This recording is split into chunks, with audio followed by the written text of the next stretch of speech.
Making my ano guys. Meron kasi akong ubo. So this is kalabo. Yan. Inano ko siya guys.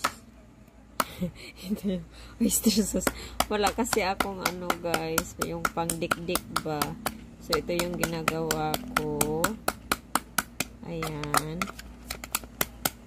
Tapos lalagyan ko siya ng after mesmas na siya guys, yung parang mag-juicy na talaga.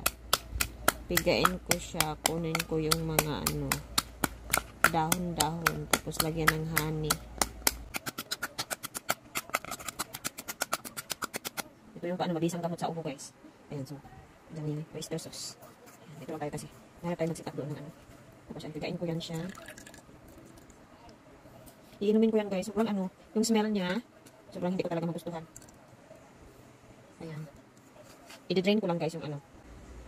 Ayan guys, na-drain ko na siya. So, medyo wala na yung down-down. Tapos, meron akong honey dito. Ayan, konti na lang yung honey natin. Lalagyan lang natin siya ng honey.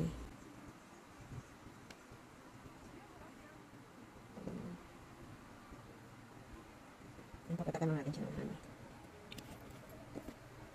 Tapos, ano lang natin, mix-mix. Medyo may ubo kasi ako guys. Ito lang yung ginagawa ko. Hindi ako bumili ng gamot. Kasi since meron akong kalabo dyan sa ano. May tanim kasi akong kalabo dyan guys sa bakuran. Ayun lang. Ayan, medyo ano na siya. Ayan, dingin ko lang siya.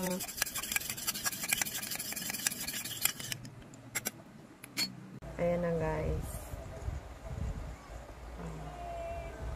Sobrang ano nito, yung amoy, hindi ko talaga siya magugustuhan. Yung amoy mo siya. Pero wala tayong choice kasi may ubo tayo. Kaya inumin natin.